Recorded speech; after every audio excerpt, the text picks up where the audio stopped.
Friends, welcome to my YouTube channel. मैं बबीता सिंह और आज हम बात करेंगे मिस्टर डेल कार्नेगी की best selling book how to win friends and influence people के चैप्टर नंबर 26 के सीक्रेट्स के बारे में, जिसका नाम है make the fault seem easy to correct.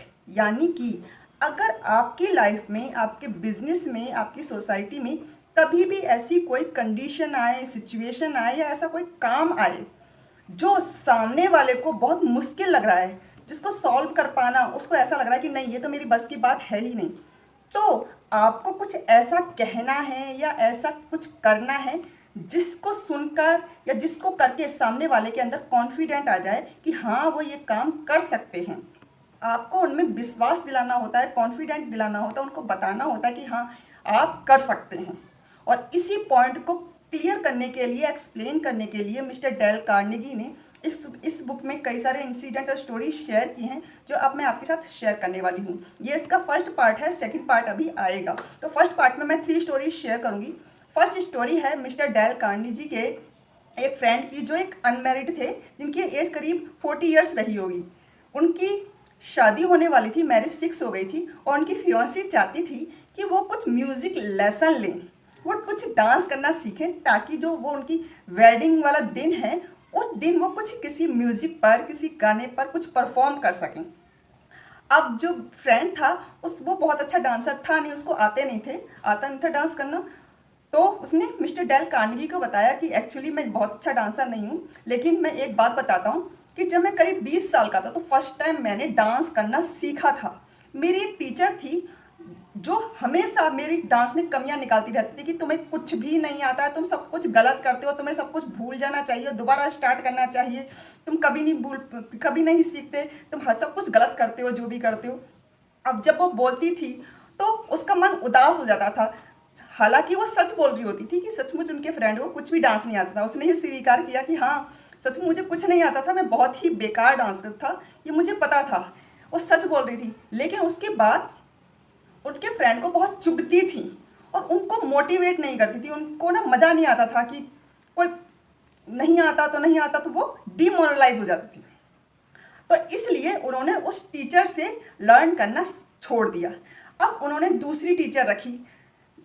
अब दूसरी टीचर क्या करती थी, वो जब भी देखती थी मतलब उनके फ्रेंड को डांस करते हुए, तो वो कहती थी तुम्हारा डांस थोड़ा सा पुराने ज़माने का सा लगता है, ऐसा लगता है काफ़ी पुराने टाइम के जो डांसर डांस करते थे, लोग डांस करते थे, इस तरह का लगता है, लेकिन तुम्हारे अंदर एक नेचुरल सेंस है रिदम को समझने की, इसलिए मुझे लगता है कि कुछ नए स्टेप्स सीखने में तुम्हें ज़्यादा परेशानी नहीं होगी।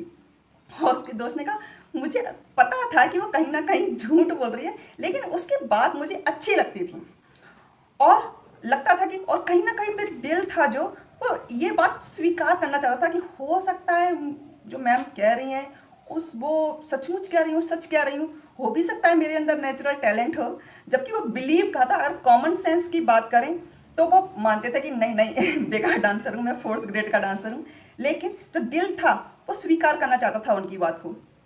और वो टीचर ऐसी थी, जब भी कोई वो स्टेप करते थे तो उनमें जो भी कुछ अच्छा करते थे तो उसकी तारीफ करते थे कि हाँ भाई, तुम्हें सचमुच तुम्हारे अंदर एक नेचुरल सेंस है डांस को समझने का, डांस करने का, बहुत अच्छा करते हो बेटा, और करो, और अच्छा करो, और अच्छा करो, इसको थोड़ा सा ऐसे करो, इसको ऐसे करो, इस तरह से कह के इंकरेज करती थी। और जो भी कमियां होती थी उसके बारे में ज़्यादातर तो वो बात ही नहीं करती थी, और बात करती थी कि बेटा ये वाला थोड़ा सा ऐसा हो गया, थोड़ा इस तरह से करो तो और अच्छा लगेगा और बेटर होगा।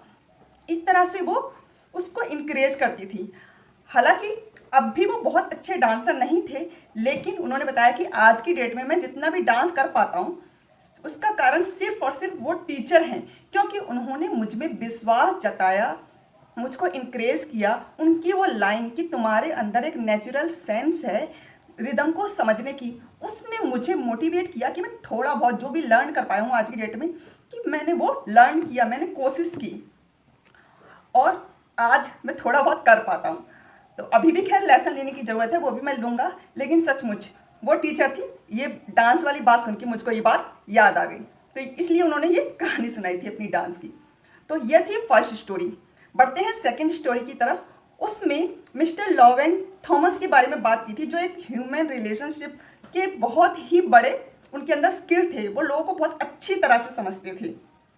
क्योंकि वो जब भी किसी से बात करते थे वो उनकी तारीफ करते थे, वो उनको इंकरेज करते थे, उनको प्रेरित करते थे, उनको कहते थे कि हाँ हाँ वो कर सकते हैं, उनमें कॉन्फिडेंस जगाते थे। ये चीज़ उनके अंदर बहुत अच्छी थी, बहुत अच्छी तरह भरी हुई थी। क्योंकि एक बार क्या हुआ था, मिस्टर डेल कार्नेगी उनके पास गए थे वीकेंड पर, वीकेंड स्पेंड करने। तो सैटरडे की नाइट थी, तो मिस्टर थॉमस और मिसिस थॉमस ने उनको कहा मिस्टर डेल से, अरे आइए आइए हमारे साथ थोड़ा ब्रिज गेम खेलिए, ब्रिज गेम खेलते हैं। तो मिस्टर डेल कार्नेगी का ब्रिज, मैं oh no no no no no, मैं तो खेल ही नहीं सकता, इसके बारे में तो मुझे कुछ पता ही नहीं है, मैं बिल्कुल नहीं खेल पाऊंगा, ये गेम तो हमेशा से मेरे लिए एक मिस्ट्री रही है और मिस्ट्री ही रहेगी। अब मिस्टर थॉमस ने कहा, ये क्या कह रहे हैं मिस्टर डेल, मिस्ट्री हो ही नहीं सकता, आप इतने अच्छे, आप इतने इंटेलिजेंट इंसान हैं, इस गेम में क्या है, सिर्फ दो ही चीज़ें हैं, इसमें कोई ट्रिक नहीं है। इसमें एक तो आपकी मेमोरी शार्प होनी चाहिए ताकि आप कार्ड वगैरह जो है उनको याद रख सकें कि कौन कौन से कार्ड थे। सेकंड आपका जजमेंट कि कौन सा कार्ड डालें, सिर्फ यही चीज़ एनालाइज करनी होती है। और आपने मेमोरी के ऊपर स्पेशली एक बुक लिखी हुई है, आप एक राइटर हैं। और आपके जजमेंट की तो बात ही क्या, तो आपके अंदर तो नेचुरल सेंस है इस गेम को समझने का, तो आपके लिए तो ये गेम बहुत ईजी है, चुटकियों का काम है।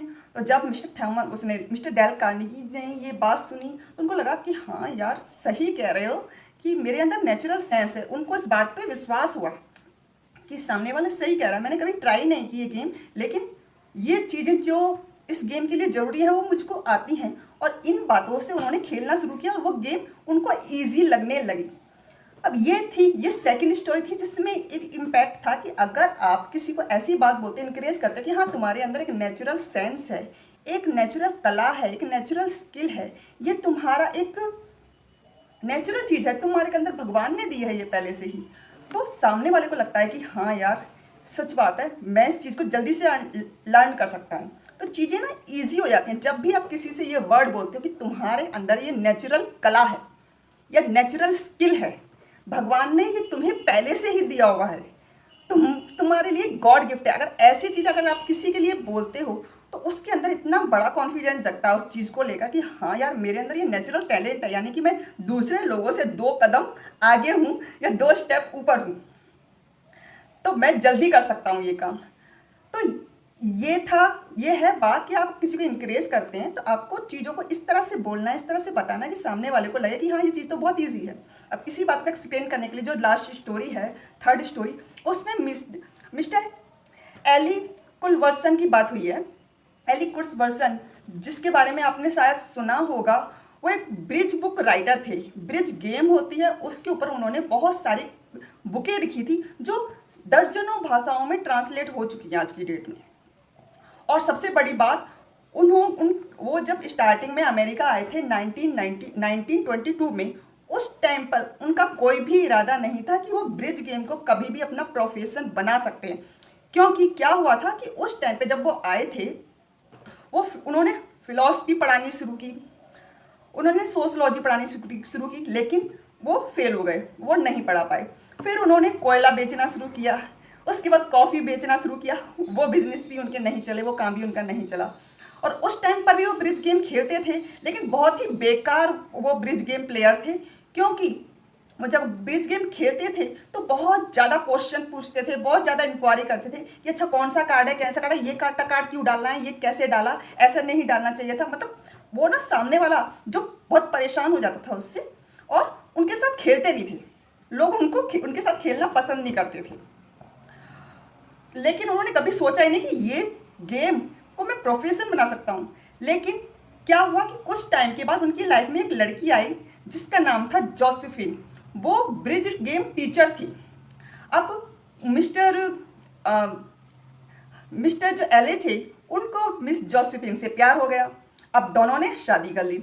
अब शादी के बाद मिसिस जोसेफिन ने ये एनालाइज किया कि मिस्टर एले जो हैं वो कार्ड को जब पकड़ते हैं, देखते हैं, तो बहुत बड़ी गहराई से उनको देखते हैं, एनालाइज करते हैं कौन सा डालें कौन सा नहीं डालें, बहुत लॉजिक लगाते हैं उसमें। तब उन्होंने, उनकी वाइफ ने, जोसेफिन ने बोला कि मुझे लगता है तुम्हारे अंदर ये नेचुरल टैलेंट है कि ब्रिज गेम को, इस कार्ड को समझने का तुम्हारे अंदर एक नेचुरल फ्लेयर है, तुम इसको थोड़ा सा इस तरह से करो तो तुम तुम इसको अपना प्रोफेशन बना सकते हो।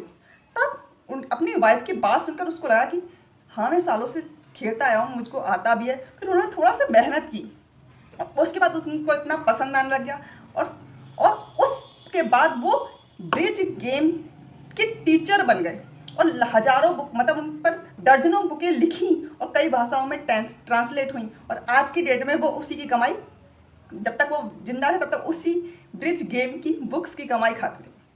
तो ये था पावर इंकरेजमेंट की।